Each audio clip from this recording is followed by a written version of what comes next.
Baltimore Riots 2015.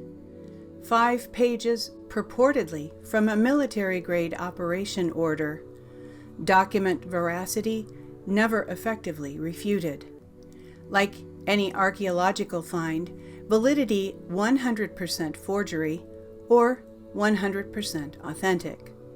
Today we are reviewing the details and stunning speculative implications, which cross the ocean to Ukraine, lead directly to then President Obama, the Soros family, and extend to a network of operational protocol, a playbook mirrored in the events of 2020's ongoing U.S. anti-police, Antifa, BLM, Antifada. Thanks, Cindy, and hi, Don. Hi, Cindy. Hello. We're going back to 2015, and it may seem like ancient history, but it all seems to be coming back, and we'll be unrolling our thoughts and speculation on the evidence that we have been seeing.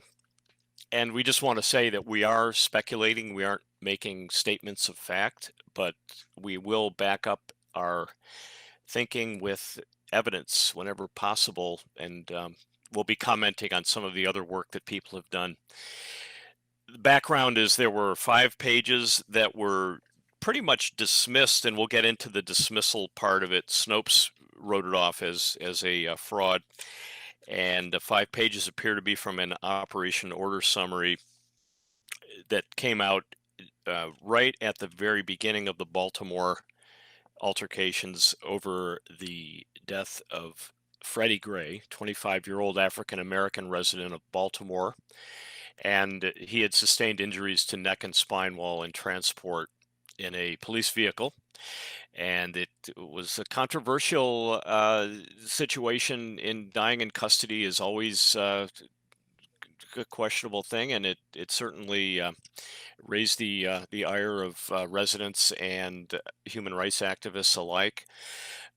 But what we'll be focusing on today is how that was exploited in an operation that really mirrors the latest round of violence revolving around the recent death, actually 2 deaths both in Minneapolis and in Atlanta.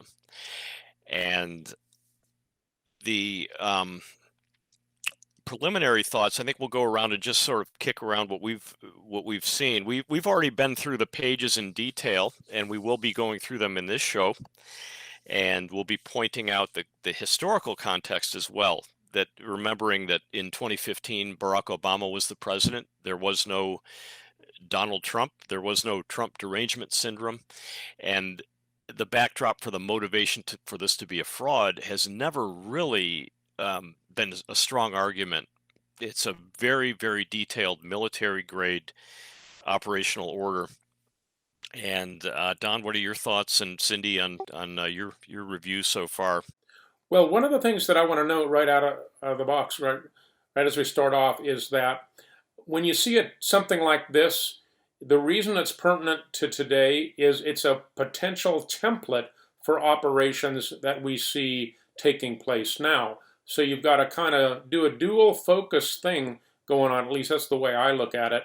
When you see, if this was going on during the Obama administration, what implications does that have for us today? And of course, we have to remember that during, as Ken said, there was no Donald Trump. So this was all being done with pretty much without opposition. So you might expect there to be a little sloppiness in the operation, as if they never intended that it would come to light. And the more we dig into it, that's what it looks like to me. But we can learn about what's happening now and these riots that are happening now based on looking at this, effectively a time capsule of an Obama operation.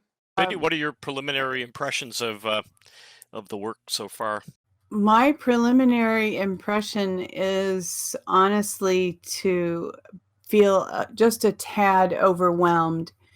We hear about this type of organization. We read that Antifa has funded and been instigators in the riots that have been taking place.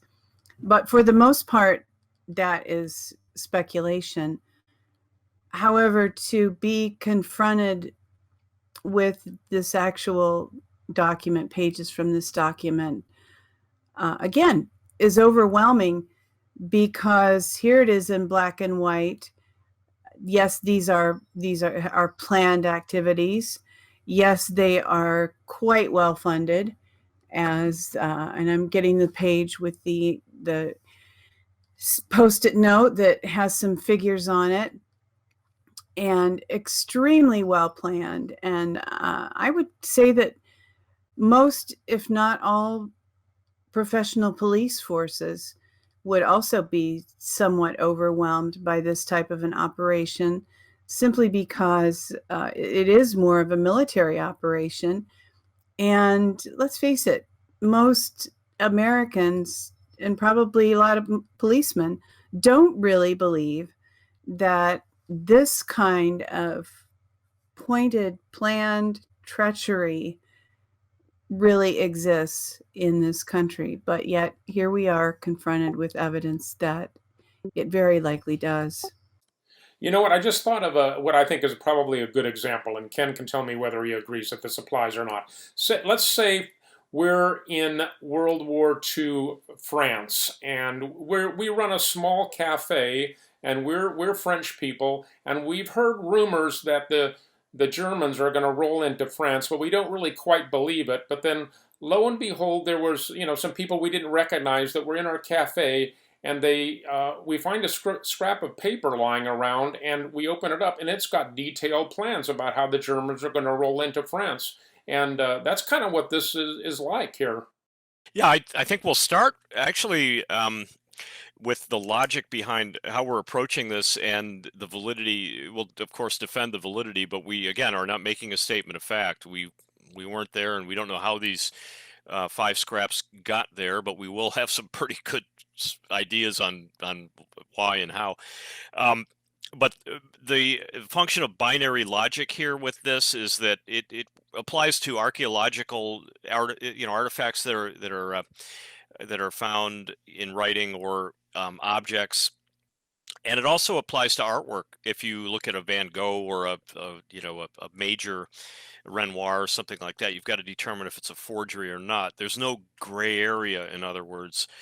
And I think that does apply here because, again, we're dealing with the time period during the Obama administration. So there are forgeries out there, and actually certain aspects that we'll get into later in this, there were certain aspects of this document where there were interpretive errors that were used to kind of discount the whole thing.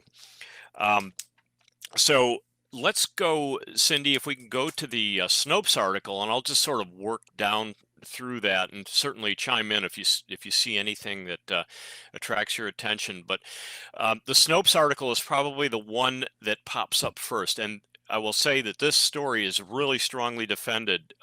When I first released it I actually released it on a private channel on Facebook, and they found it right away. Facebook had put a notice on it, and the article that they all use the Snopes article, and we're going to look at that first because I definitely want to get that out of the way. And whatever you think about Snopes, positive or negative, I'm going to put that in the back seat and just look at the way they present their case. And the first thing they do is they show the Antifa manual, and that is a forgery. And this is probably the most damaging part of the story right now, is that was added by someone and it was used to discount the whole thing. Of course, Snopes puts that right out front, and their byline is this an instruction manual for George Floyd protesters? And no, it's not. Definitely not. It doesn't mean you discount the rest of the content, but the whoever did this was committing a little bit of fraud here with this story. They're claiming that it's something that they're debunking it under a false premise. Yeah, exactly. And so let's we're going to move on and kind of go through this a little bit. Images show a riot manual for protesters. False. Of course, they like to put that artwork right there, and a lot of readers just stop there. Oh, Snopes, there it is. Well, just forget about the rest of it. We're going to keep going. So we scroll down, and then their story starts. I won't read the whole thing, but they kind of, again, they tie in the George Floyd link, which it is linked in a way, but operationally, it's definitely not from this time period. It's from 2015. That's a conclusion we reach if we determine in binary logic that this is not a forgery. And again, we're going to see what the case is for it being a forgery and why it's not holding up. A rioter accidentally dropped this. Oops. Well, they're framing it right there. We'll discuss this later, but I believe that whoever dropped this was not a rioter. It was someone who was at an extremely high level of clearance, and they did have security clearance systems operationally here. It's extremely well professionally executed. We're scrolling down. They're actually showing page. They don't start with the page. They start with the page that's most beneficial to the debunking objective of this article. They're showing page 13. Which we'll go into that later, but you still see the signatures there, which are very important. We're going to be tying that into the actual case that it's not a forgery, but they sort of skip over it. You can see Scope's not even addressing the 328 BG, which is a huge clue. It's a burner phone. Not mentioned. They don't. So in other words, Snopes is not dealing with technical rebuttal at all. They're making value judgments. You see the adjectives they use, official and ominous sounding terms, such as, so they're trying to cast it as a forgery without a motive, of course. Anybody committing forgery during the Obama era, would have been exposing themselves to serious risk. So that it doesn't make sense to me, at least. Parents of Friends and Democracy logo, you can see they're going through it. Here, I'm going to get down to the point of why I'm belaboring this. Is the last paragraph, and I am going to read this because, again, if they're relying on this to debunk it, this whole paragraph is nothing but value judgments and assumptive logic. Quote, as for the authenticity of this document, we would note the unlikelihood that an organization that secretly organized and masterminded protests then produced and distributed confidential documents outlining such illegal activities as their use of tax authorities and accounting firms in order to conceal their funding of those protests they would be so foolish as to emblazon the incriminating evidence with their name and logo.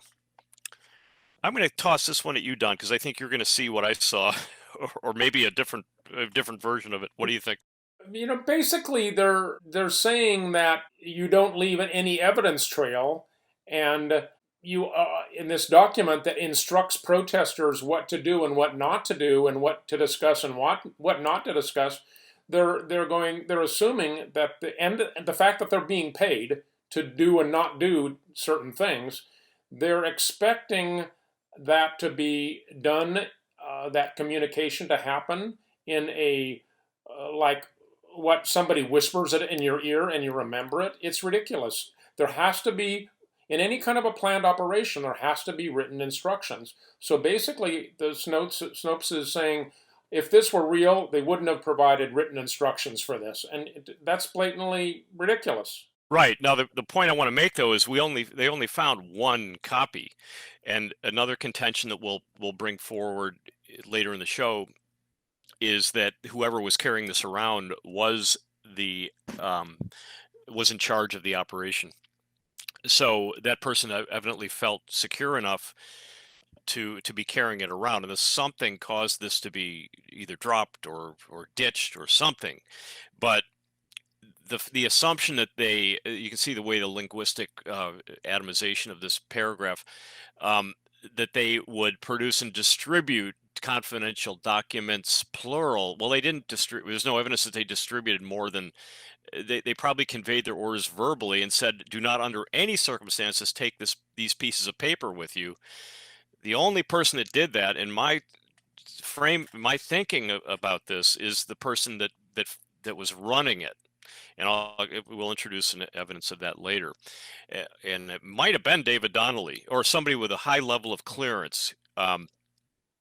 And So the one and only copy that they found, remember, they only found one. Had they found 20 of them thrown all over the place, then that would boost the forgery case. But right here, Snopes does not tell us anything at all. They're using a straw man argument.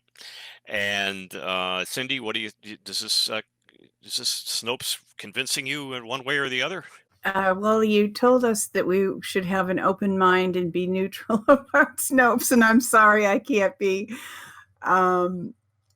But no, honestly, if I were completely neutral towards Snopes and I wanted to have my question answered about this document, because there were misdirects in the Snopes article, yes, I would honestly, I'm trying to be neutral and objective. I probably would be convinced if I had not already done enough research to realize that I couldn't trust Snopes.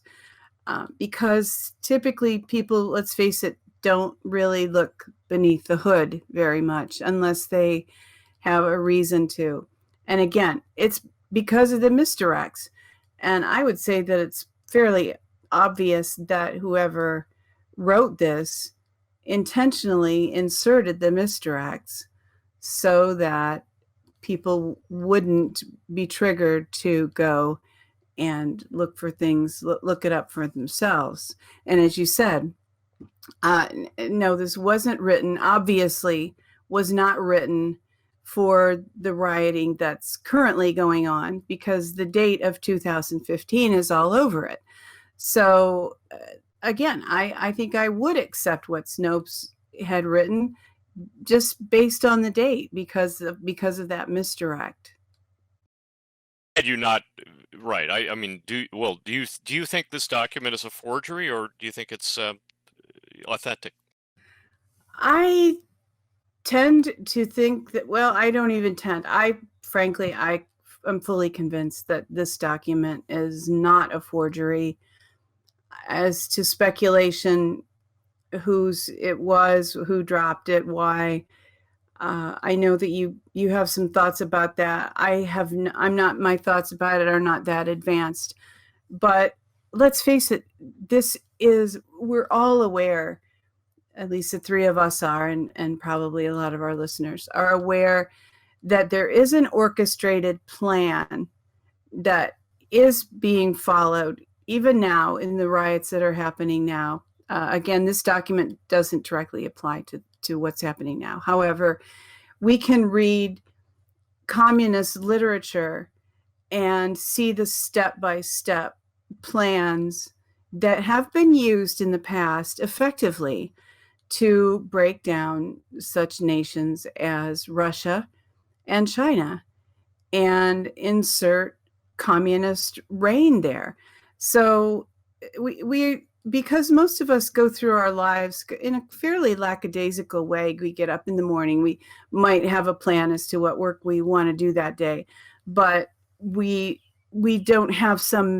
of us don't have some mastermind plan that directs us in every move we make. So we tend to, normal people, ordinary people, tend to not believe that others do such a thing. I believe Americans need now to become aware that there are organizations who do have this kind of a concerted effort to break down the fiber of our society. And this document not only is to some extent evidence of that, but it also fits so perfectly into that picture that it becomes very believable in that context. And we'll move into the contribution of alternative media from here. And that's really what brought this to light. Without the permeability of the internet, I think stories like this probably just never would have seen the light of day, certainly not from the mainstream media. So the history moving forward, we had the riots, and the operational order dealt with the first night only, and Freddie Gray was still alive at the point when they kicked this off. He passed away the next day, and then following that there were I think it was about 10 days of pretty intense rioting. But this document purports to be the initial kickoff event, and we're going to be supporting our contention moving forward, and certainly giving credit to where credit is due for starting with Uncle Sam's Misguided Children. It's a website that took, I believe, from 4chan. The documents first came up on 4chan. The 4chan link was destroyed about 2 weeks ago, and I didn't archive it. I just happened to find it, and when I went back to the URL, it had been deleted. But I saved enough notes from it, luckily, to help us put the show together. But thank you, Uncle Sam's Misguided Children. We're going to use your article, Instructor Craig, as the backbone of what we'll do for the next half hour or so. Stay with us, though. It's going to be interesting. We're going to start with just with the outline here. There's 26 pages, but we only have 5 that were released. And the page 1 shows the logo, Friends of Democracy. And that is a real organization. We have a few articles that we may flash by here, and we'll be tweeting this on our Twitter certainly for a while. This is a Jonathan Soros production. Everyone talks about George Soros, but again, I've been saying this for the last few shows when we deal with this, is George Soros is like Santa Claus. I mean, he's a prop. He's a figurehead. It's his sons that really do the legwork, and I believe Jonathan is also a U.S. citizen, and that's the operational hub, really. The people that are, boots on the ground. So Friends of Democracy is all over the internet. It's a real thing. The logo appears. The paper is crumpled, but I'm a graphic artist, and I blew this up, and I looked for some telltale signs of stripping, and I couldn't find them. I blew this thing up to 1,000% and didn't see any of the characteristic forgery seams that appear in a Photoshop document. I looked at the pixels. I went down to pixel level. Didn't see any scars. I do see the fact that it was crumpled, and that's uniform. I've seen this before because I've had to sometimes take logos from my customers and reconstruct them from crumpled paper. So I'm used to seeing this sort of topographical map that forms, and you can actually algorithmically reverse that. I didn't do it here. We wanted to leave this the way it was. So page 1. And chime in too. I don't want to, if you see something done on your copies or Cindy, let me know. But the first thing they do on page 1, direct your attention to the friendly officials in various administrative agencies for BWI, and that's the navigational code for Baltimore Washington International, BWI, and then it gives the coordinates.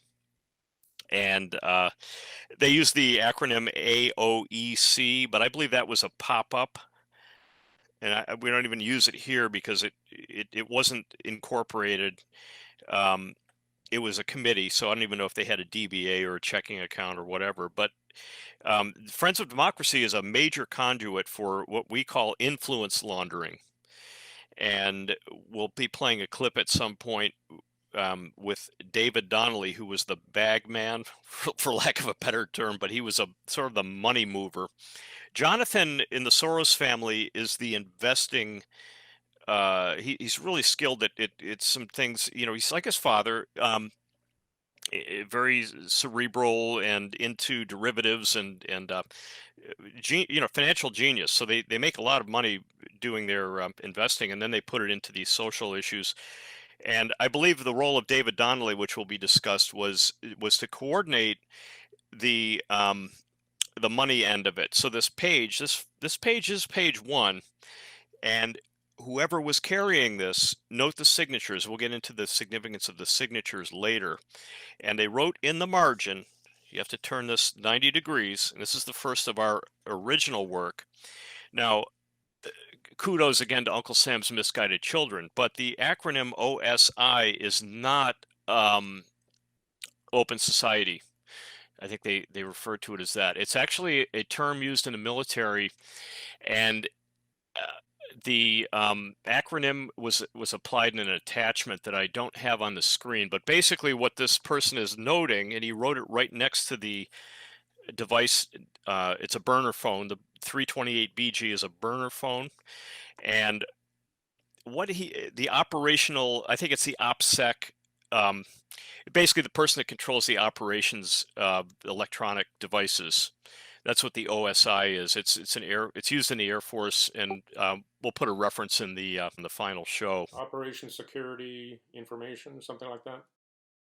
Yeah, there's a couple different acronyms that are very similar, but this is why it tends to support the case that it's not a forgery. That this person is you see the sloppy pen marks around the outside, and he's writing a note to himself. With the intent to deceive. I don't know, pretty creative if so in 2015 with no Trump to be deranged about, that somebody would go to the trouble of forging that. This looks like the real thing to me. I mean, that's, if I was on a jury, I'd buy it. So he's trying to get the index, and that's very important for communication, because you have to know who's got what phone, and I think that's what he was talking about here. So this definitely boosts the credibility of this little comment here. The other thing, and I will kick it around, every page we'll go around the table a little bit. The other thing that stood out was the encountering LE, law enforcement, and hostile forces. Now, they do make reference to friendly officials in various administrative agencies for BWI.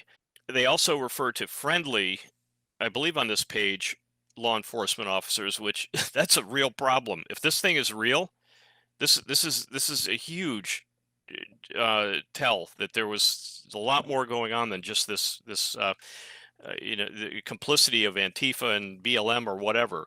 It's almost incidental that they were involved. The more important aspect is, how high did this go?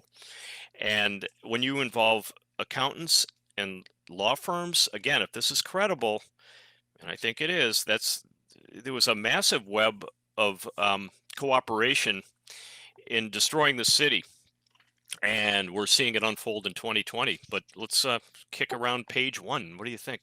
Well, I would just want to take on to the comment you just made there, Ken, and kind of give a little caution to people. I in general, I agree with you, but with regard to the danger of so-called friendly law enforcement, etc., that as if they would be friendly to the destruction of the United States. Well, I agree with you. That's what they are actually doing. But people buy into scenarios and are deceived. So a deceived officer of the law that thinks that he's doing something good when he's actually doing something bad is a big problem. But the work of that deception is undone with the truth, and that's what we're trying to do here. We're trying to actually take the power out of this thing by removing the deception, because really that's all the enemy has in terms of, patriots versus the good guys, restoring America versus those that are trying to take it down. That there have been a lot of, I believe, people that would be for America that have been persuaded into being against America because they've believed a lie, and whatever color, flavor, whatever way that's been cast to them. So I believe that it's possible to turn these people once the truth gets out, and that's what we're trying to do here. That's the point of everything that we do, is to help the truth win back those that have believed the lie. Cindy? To me, the most interesting phrase on page one is do not discuss the distribution or fulfillment of funds. And then also the companion phrase, do not allude to any distribution of funds. So it's clearly, you can see somebody that signs up on Craigslist, just, hey guys, how much are you getting paid to do, and of course that would destroy the entire operation. So what is interesting to me is, again, the detail and just, how well this has been thought through, and the fact that it's not random at all. I mean, we're led to believe that the protests that we see, or demonstrations, whatever people want to call the riots, that they are spontaneous. They're not not only are they not spontaneous, they are planned extremely, extremely well. But I do want to mention that it is on page 12, which is our third page, that it specifically refers to friendly LE. And there's even a note stating that people will try to direct the friendly LE to some key places. So hope I didn't give anything away there with page 3. I also wanted to mention that the use of terminology here indicates that the readers of this document are intended to be people that are probably above the level of a person answering a Craigslist ad. Terms like agit-orgs, like agitator organizations, those are terms that only those that are basically pretty familiar with tactics that are used to create and foment unrest, and that would have either a military level training or something analogous to it. So this is a pretty sophisticated document in terms of the level of understanding that they're catering to. Yeah, I don't think they wanted to have too many copies of this around. And again, I'm just going to zip through a couple of the things that correlate with with corroboration on the outside from an operational standpoint. And that's the one thing Snopes did not do, is they didn't look at the technicals either, because they knew it would lead to supporting the contention that it was true, or they just didn't feel like it. They knew that their average readers would just stop after after they saw the red box with the Snopes dopes thing or whatever. So confidential level 7, and I'm reading some of this again. Hats off to the misguided children, Uncle Sam's misguided children. Most of this comes from them. The confidential level 7 tag suggests military experience or even involvement. Now, this correlates with a fast.org publication, and Cindy, you'll see it in the, we'll have it in the final video. And if you scroll down to number 7 in that JPEG, you'll see that number 7. This is an operational document. It's the other technicals we already covered. The phone, the 328BG is a model of LG track phone, and the military is another military tel. Again, it's not 100% conclusive, but it's pretty elaborate if it is a forgery. And if it is a forgery, it was from a military person who made the forgery. So that, again, that doesn't quite line up with the time this was produced. The military always refers to equipment by model number. They don't want to mix up, hey, bring your phone, somebody walks around with a cord. So they always use the model number, no matter what it is. And they also would use again the alpha, delta, the longer alphabet that the military used to eliminate the phonetic confusion that from A, B, C, alpha, beta, and so on. Other words like comms, ops, aux ops, opsec, and I just want to say one thing about the one of the words you mentioned, Don, and it's right here too, is your agit-org, agitation organizer. I think the person that dropped this probably was the agit-org, was the hub of the wheel. That's why they wanted the index already referred to previously. And I know we're hanging on page 1, but page 1 is really significant. It sort of sets the table for what follows. And that's why Snopes didn't want to put page 1 right out there. It might be the most important page. It's got a confidential level 7 tag. And this is why I see the linkage to Ukraine is there's a paramilitary Ukraine. If you study that in detail, it was a paramilitary operation. It was a psychological manipulation exercise. Soros was involved. The Obama administration was involved. And it's pretty compelling to see this this approach that we see here, kind of an outgrowth of that, of the skills they were picking up on domestic political manipulation through event casting. And I think we'll move on to the next page in the series. I don't, the technicals I think we've addressed pretty well, but we encourage the reader to either give us some feedback, or people, it's be surprising what anybody can, if they spend the time, will find something interesting here. Let's move on to page 2, Cindy. We'll scroll down, and we're going to stay with the USMC article. They made a good contribution, and I only differ with them in a few areas. Again, I don't think it ties to the Open Society directly. Indirectly, yes, Jonathan Soros, and I believe the logo is legitimate. Okay, page 2. This is the interesting part that we didn't even discuss this in the pre-show. But you see the signatures there. You can see the on page 1 there's ME, HK. Okay. Now if you look at the map, the action map is page 2 of the series, and you can see agit.org for that location is HK. So okay, so I guess there were multiple agit.orgs, but that was the strike point. Alpha 2 was the original. That's where the disturbance would have started, and I guess we would have to look at the actual phenomenology of the event to see if that played through. But even if it was a forgery, they could have tail wagged the dog. I didn't spend a lot of time tracing on the map, because I'm pretty sure whether it was a forgery or not, they would follow the map. It looks like a legitimate thing. So then the demonstration, they spelled it wrong, but whatever.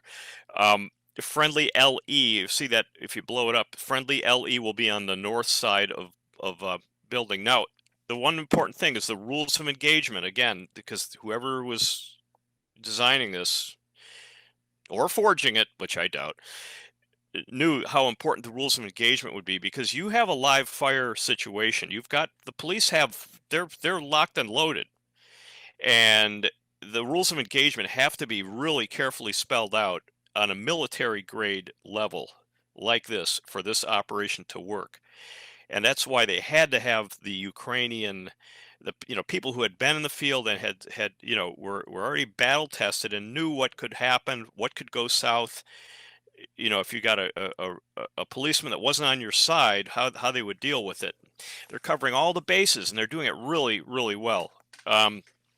Very specific and dare I say downright anal execution, because they know how, what the downside is, that they need to keep their people in line. They needed those signatures. You can see the initials of the signatures, and I don't know how they were enforcing this arrangement, but it was probably based on money. So there's the path. You can see the Delta 8 agit.org. That one is not seen, and they blank that out, and that's T ... Alpha 4 in the lower section was agit.org EM, and if you go back to the signatures on page 1, that's probably EMI, the signature above the type line. Again, if it was a forgery, why would they go to that?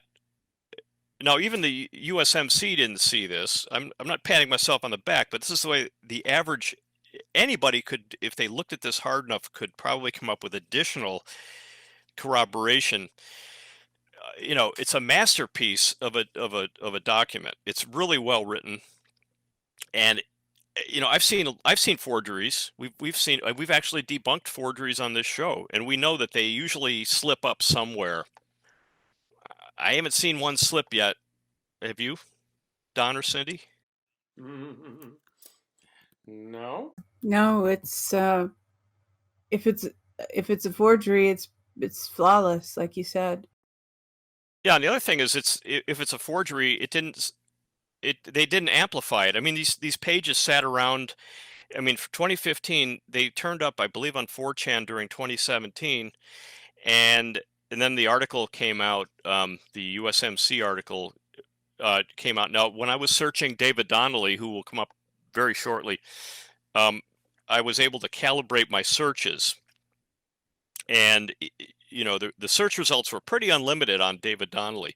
But at about the time when the USMC article came out, things really changed, and there's not as much, out there, and the articles started to pop up about these pages at that point, and then the debunking came shortly after. So he seems to have been spooked by this a little bit. So if you want, why don't we go to page 12? And what do we have on page 12? I'm going to go back to the USMC and see what they see here. And we'll put a link to the original article. Again, it's a very useful article. The Uncle Sam's Misguided Children did a great job here. Oh yes, this is interesting. Page 12 refers to legal and pretty well organized. They've got BWI officials mentioned, and they're providing for every contingency here. And I think I'm going to kick this over to you, Don, because because there's a lot of detail here, but you're pretty good at sort of distilling it into a conceptual framework. Well, yeah, one of the things I was kind of skipping down there to the part about Donnelly when you started talking about him, but that's on the next page. We got primary, secondary, tertiary, and ideal post-action objectives. And yeah, there's a lot of detail there. Skipping down to the ideal, that caught my eye when I looked at it earlier. Civil unrest, the leads to deployment of martial law. That, I think it means that leads to the deployment of martial law-like policies for BWI area, creating a feedback loop, additional action opportunities. Okay, putting that in plain English, that means if we can get the cops to come in and declare martial law, or the federal government, as our best case scenario, that's what we're after. We are trying to provoke the declaring of martial law and a show of force, because we know that serves our purpose. How does that serve their purpose? You got to put your thinking hat on here and think like an activist. You want the enemy to be the bad guy, and you want to have the cloak of being a do-gooder protester, protesting against corruption. And remember, the media is totally going to back you up. The media is going to paint the protesters, actually rioters, in the best possible light, and they're going to be able to give that image into the homes across America. And then what's going to happen in their ideal scenario? You're going to get the National Guard rolling in. You're going to get your Kent State 2.0. Somebody's going to get shot. That's what they want. And it's rather remarkable, but it's hard for average Americans to get their mind around this, that these people actually want to get shot because they know that serves their interest, or they actually want to get the enemy to put on to roll their tanks in and create Tiananmen Square 2.0 in America. That's what they're after, and it says it right there in that ideal action point there. The thing that I notice is the thing that really jumps out at me is we are expecting possible injuries, and the directive is there to let people know what to do if they are injured. But the fact that they are expecting injuries tells me that, like you just said, Don, they're okay with getting hurt. Now, I don't know that the organizers are okay with getting hurt, but they're okay with the people who they are hiring to do this getting hurt. And also the phrase, do not worry about violent action. Well, there's a place, I think, and maybe it's on the first page, where they said there's going to, if you go above and beyond and do really good, you're going to get a bonus, something like that. I'm putting it in my own words, obviously, but there's something to that effect. It's almost asking, like, you take a bullet for the cause, you're going to, get some super duper compensation. Yeah, that comes up at the end. That was important too. I saw that. It'll be on the last page. Again, we have the signatures, and again, I think these are the agit.orgs. I don't know if there were more than about 5 people that ever saw this document, and I'm kind of convinced that they wouldn't have taken the risk of passing out the 20 of them.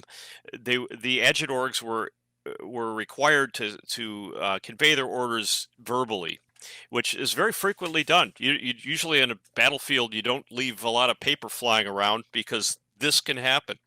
And this is what happened. I mean, it's happened quite a bit in military history where it happened during the Civil War a few times where, accidentally somebody saw some paper laying around and it turned out to be, an attack plan. And this is, again, it's looking kind of like that. This is a really well constructed document. Anybody who's been around military, and they, was never sworn in or anything, but a lot of my relatives and family members were, and I remember how they were very good writers. I mean, not like Shakespeare, but just in the clarity, being able to take a sentence and get the words out without a lot of fluff and concise. And this is expertly constructed document. I'm not too thrilled about the purpose, but certainly they knew what they were doing. And as Don pointed out about the post-action objectives, primary objective, it's all right there. Were very clear. I mean, they were pretty clear. And again, Cindy alluded to this too earlier about the hostile LE and BWI officials, but more importantly, the friendlies. I mean, if that was true, that's a pretty big deal. That they were actually conspiring to destroy the city, to destroy property with the government themselves, to destroy their own city.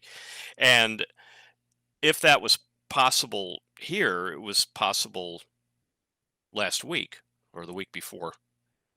So, even though this is from 2015, I'm seeing an echo that the ball is still rolling on this plan, even though this is not addressed to this time period. I believe the same people are involved.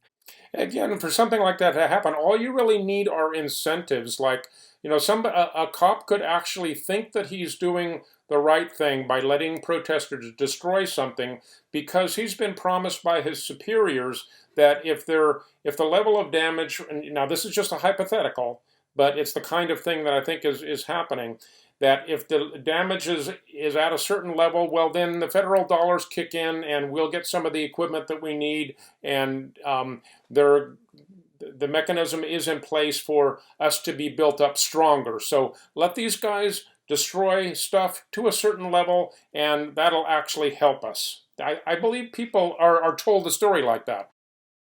Right, and it probably in the rules of engagement they were agreeing to it because they knew it would be inevitable, and maybe one of the rationales was, hey, we're going to have to give some ground here, and if we can at least contain the disturbance and prevent injury to our brothers. Unit cohesion is also a motivator. There's a whole bunch of things you can use to motivate or demotivate people. And in the military, paramilitary operation like this one, they know all of them. We're going to, as we go into the other pages, we'll see the psychology aspect come in a little bit. But this is why I still think it's connected to Ukraine, because this is not their first rodeo. They knew what to expect and what the risks were. And then they talk here about medical regroup points, MRPs. Well, let's just thank God that they didn't have to assassinate 100 people to get their war, and as they did in Ukraine.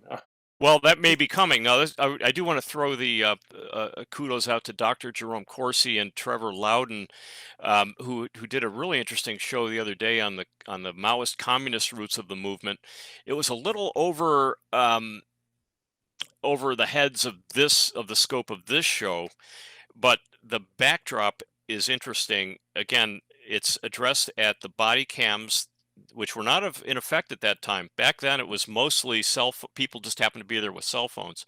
But most of the Democrat cities installed the body cams. They didn't do anything about the reforms that might have been needed, that they're screaming for now, but they did statistically, as Trevor pointed out in his show with Dr. Corsi on June 16th, they knew the statistics that a certain number of African Americans are killed in engagements with police under a variety of circumstances. And if they could just keep, farming that body cam footage until they found one that played well, they would have another situation, and they could unroll this game plan that I'm sure they take this OPSEC and they file it away for the next time. And I'm going to use this opportunity to point out the significance of the compensation. Don passed through that a little bit. And I believe that they're following very closely the original mold of John Singleton Mosby, who operated in the Civil War as a partisan. And partisans were commonly paid with booty acquired during a raid. They were part of the military, and his unit actually was one of the more ethical. There were a lot of other units in the Confederacy that were not. They were just plainly terrorist groups, and that does happen when you have these people. So it's like you compare it to piracy. Privateers. So you can have a privateer working for Britain, for example, and if they're disrupting during the Revolutionary War, American, with that time the 13 colonies, United States in its early stage, if they're disrupting their communications, that's beneficial to the parent nation. But the privateers are operating under their own flag, but they are entitled to the booty. So the booty here, and Cindy will, hopefully that article is still up and we'll run it on the show, final edit, is the effect it had on the drugstore looting. And that was a really significant factor in the riot that was in Rochester, New York, and a few other places where the lead units would go out and they probably had a map of all the drugstores. And there was an incredible amount, I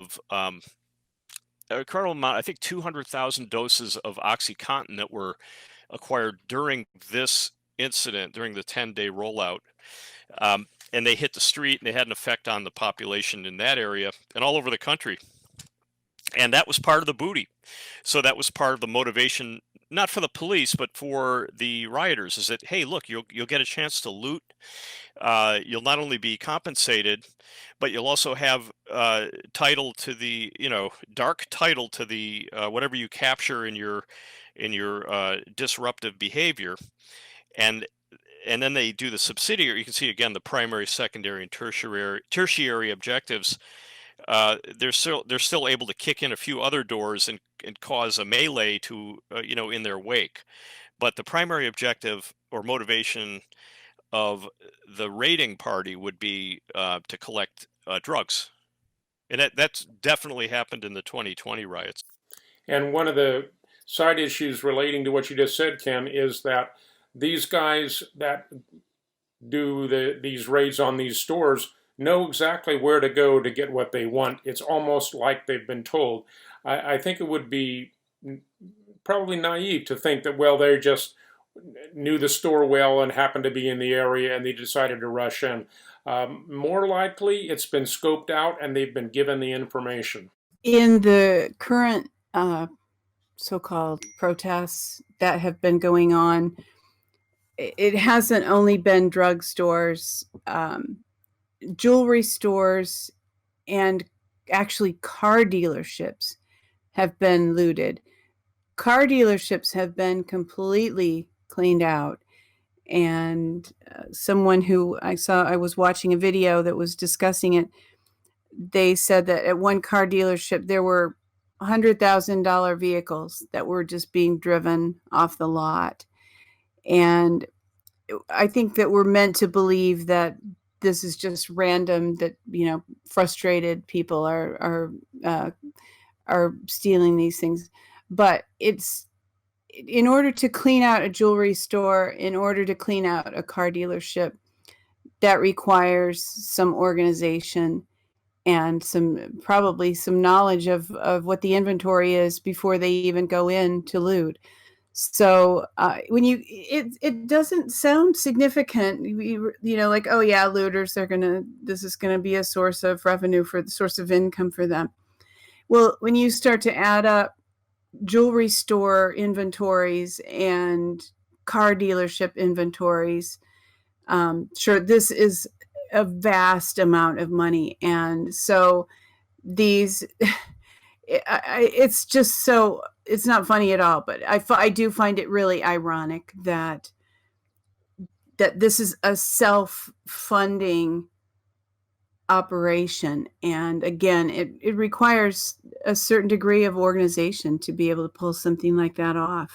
Well, Ken mentioned that this kind of behavior harkens back to previous wars and the time of the Revolutionary War or whatever. I'm sure throughout history where you've used adjunct groups to go in there and do your raiding. And you know what I'm thinking of is that famous clip from Pirates of the Caribbean, Johnny Depp, pirate. It's like, yeah, you people are too naive to know that the bad guys are going to act like bad guys. Pirate.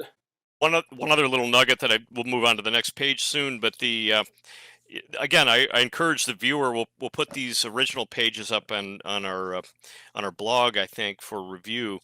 But we're on page 12, and I notice in handwriting, just noticed it, so you never know. You may find a nugget. Keep looking, everybody. Alpha 4, is handwritten in at a 90-degree angle, next to, with an arrow, medical regroup points, Alpha 4. So if I go back to the map, Alpha 4, sure enough, is at Agit.org EM, M's Agit.org on Lafayette Avenue. So that was their fallback position for injury, and it's in a good spot. It's sort of off to the side. You can see why they would have picked that. But whoever wrote this went to war college. They studied history. They studied military engagement. Rules of engagement. It's all here, and Snopes didn't get into that. They didn't explain why somebody who went to war college would go to all this trouble to leave a silly little margin note that I just noticed. 7 years later? If it was a forgery, they would have, whoever did it would have publicized it somehow, or but it just sort of sat there without being discovered, for just like the Dead Sea Scrolls. Next page, let's see, page 13. Interesting page. These are again, rules of engagement. They have to be very careful. And the one thing that I noticed was stick to your personality profile assignment in the lower left corner. And I noticed this from watching riot footage from this year, is that you did have people that seemed to be acting a little bit. And I think the USMC article refers to this, is that the roles that people have, like you may be assigned the task of being the screamer, or being the silent basher of car headlights, or being the skateboarder who punches through the window so that the other person can pour in the gasoline on the police car. And you could see this sort of pattern across the cities unfolding of small groups of Caucasians, usually, doing the lead work, and they had to have been coordinated, because when you're dealing with flammable liquids, I mean, it's pretty easy to set yourself on fire, and I think a few people did, but collateral damage maybe. But they have to be careful with this thing, because they're dealing with live ammo. Police have live ammo, and I think some of the there was evidence in the riot in Rochester that the people that cracked the drugstore were armed. They found bullet marks in the safe that where the controlled substances were, and that's pretty bad if they were allied with local officials, and descending upon the civilian population with armed allies that were basically revolutionaries. And I think that would be a military tribunal, not a civil court. Again, overwhelming. Just thinking this through, and I don't think that most Americans will be ready to acknowledge that something like this could be happening in our country. But we need to. We have to, because it's the only way we can combat it is if we acknowledge it. And by combat, I don't mean go out and get in fights with rioters. I mean, become aware and discuss this with people, help other people become aware, and become involved in what's going on in our country, become involved in social media, become involved in letter writing campaigns to Congress people, becoming involved in local government. I mean, a lot of us don't want to become involved in local government, but when we consider this document, they were relying on cooperation to a certain extent from people in the locality who were a part of the government. So this really drives home the significance and importance of not ignoring local government, not taking local government for granted, or thinking that it's not significant. Just as an aside, as we were preparing for this, I looked around, and I remembered that George Soros, there were a lot of articles stating that he had invested a lot of money in local district attorneys' races. So it's the things that we take for granted are known by these kind of organizers, and they take advantage of our weaknesses. And even if we know that there's district attorneys that have been placed there, we don't tend to think about the next step. Well, what does that mean? Does that mean that down the line that district attorney is going to have pinpointed law enforcement officers that are going to be friendlies to these subversives? Yeah, that's the next step. And then here underneath aggressiveness on this page 13, this is amazing. The Agit.orgs will update you before mobilization on signs and codes used to identify friendly LEs, law enforcement, and BWI officials. So they have ways to let you know who is actually on your side. This is true subversion at the level that most Americans would think is impossible today, but it is happening. Yeah, and I think we see the first mention, I believe, of D.A. Donnelly, and we're almost certain here I don't think his entire name is spelled out, but it's so obvious from other evidence that it was David Donnelly it's all over the internet, that he was with Friends of Democracy, and I think we're going to do this. We may give him a chance to come clean here and do another show based on him, but we'll certainly stay with the document. But it's kind of ironic when we're looking at this point of contact, D.A. Donnelly. Do not name this individual in any comms or in person. This does not leave this document. I'm skipping to page 24. But Don, great point there. It is. I think part of it is that the cognitive dissonance kicks in when the reality of the situation it differs so much from the thought bubble that we live in that it's denied. It's almost like the stages of grief, and we may see a massive red pill coming anyway, because it's out in the open with these riots 2020. And I don't think the silent majority is going to put up with this disturbance much longer.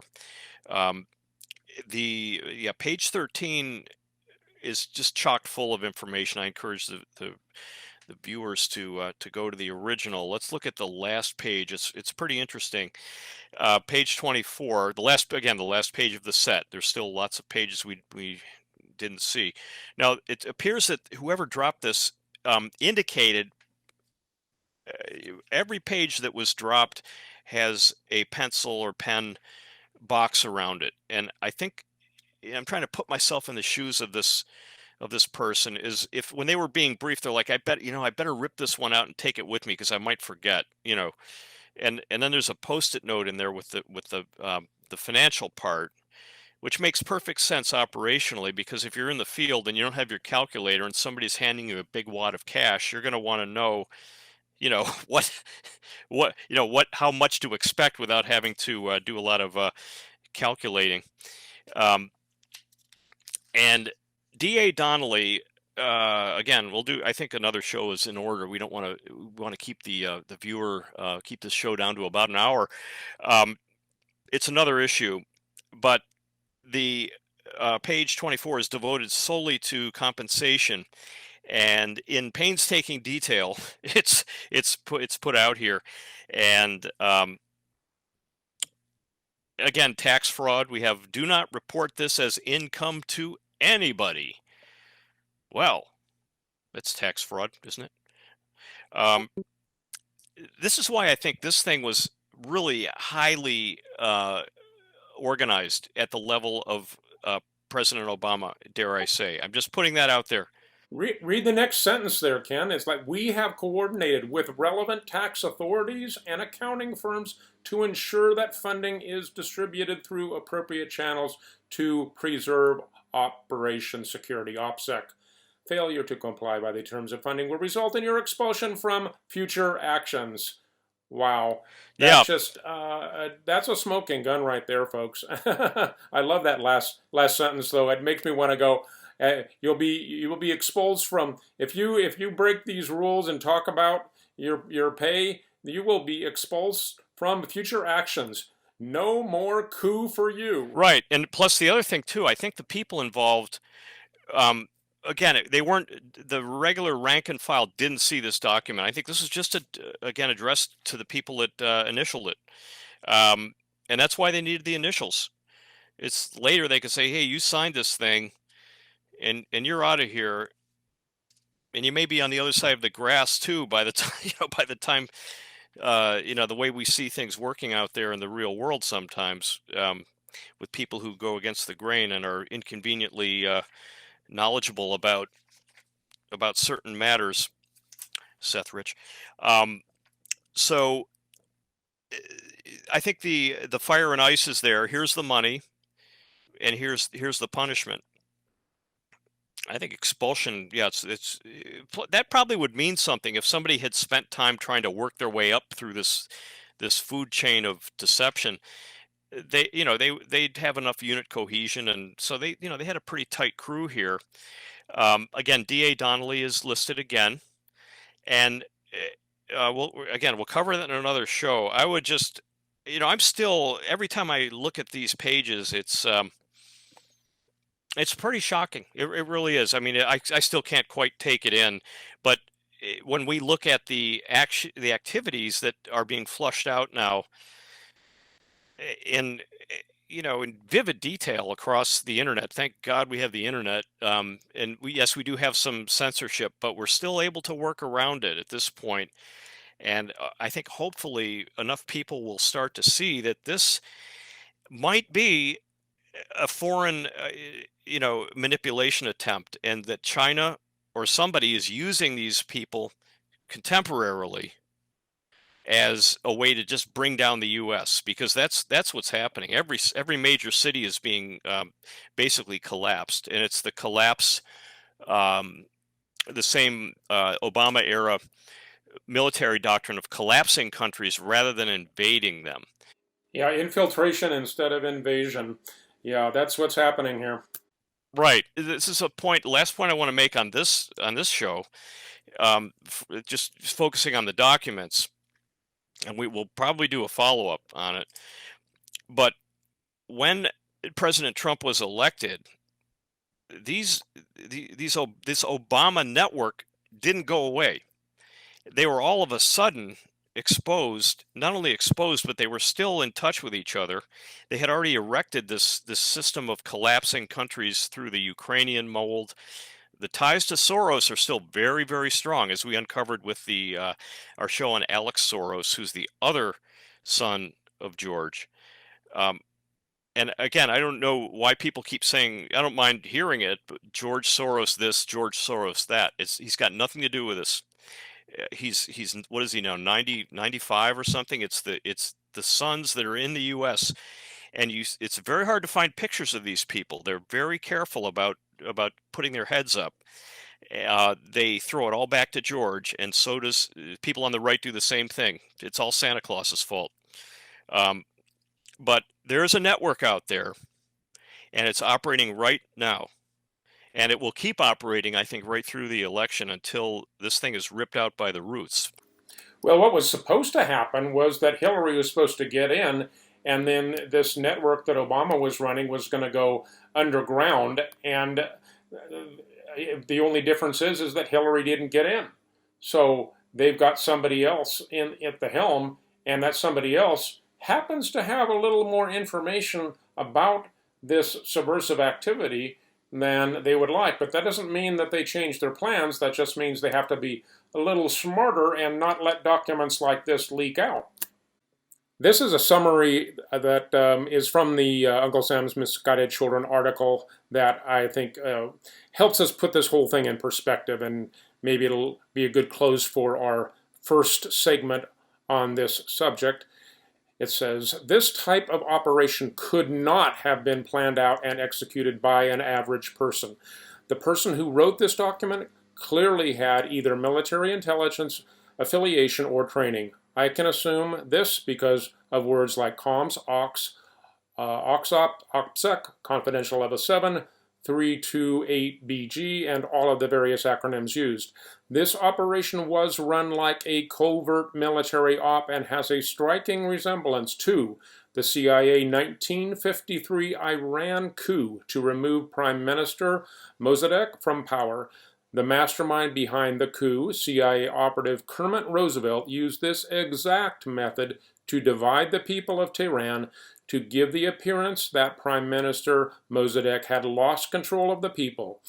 Roosevelt also bought the media, spreading disinformation across Iran, stating that Mossadegh was a communist, a biased media, and their illusion of civil unrest was enough for the coup to take root and eventually be successful in Iran. So I think that is a great observation to point out the historical pattern that this document fits right into, and so that we do take it with the proper degree of seriousness. And it was never promoted. I mean, again, if somebody had taken the trouble to construct this really masterpiece of deception, and then just let it sit there, or threw it on the ground, or whatever. I mean, it just doesn't. The story doesn't add up. And if I was on a jury, I would rule this as admissible evidence. What do you think, Cindy? I would rule it as admissible evidence, and as just to kind of restate even what you were just saying, if it was a forgery, they wouldn't put covers on it like they did on Snopes. They would have it unwrapped and present it exactly as it was, I would think. So there are definitely a lot of indications here that that this is genuine. There is one little, this is nitpicky, but there is one misspelling in section Roman numeral 3. The word disbursement with a P was used when the word disbursement with a B should have been used, and the disbursement with a B is used below that paragraph. So I found that a little interesting. That might, that's something that if you were doing a forgery, you could throw in to make it appear genuine. But to some extent, I think that does even add validity to it, because this is near the end of the document. It was 26 pages long. This is page 24. Somebody was probably trying to get it done and out the door in time so that it could be in the right hands at the right time. So what you're saying is that those guys that are specialized in military ops may not be English majors. But here's the interesting thing, is that the sentence where they corrected it also has Donnelly's name in it. The last sentence. So maybe he saw it and said, you spelled it wrong. Yeah. Or maybe he had editing capabilities on the file. Who knows? he had to have seen this, or somebody at a very high level had to have seen it, and that's an interesting point. To the curious, the seekers, and the experts, we thank you for joining us for this episode of Poli-Psych Podcast. We hope that you have enjoyed this episode. If you have, we request that you please click like, subscribe to us on YouTube, subscribe to us on BitChute, follow us on Twitter, and if you have a moment, visit our website. Once again, thanks for joining us, and until next time, take care.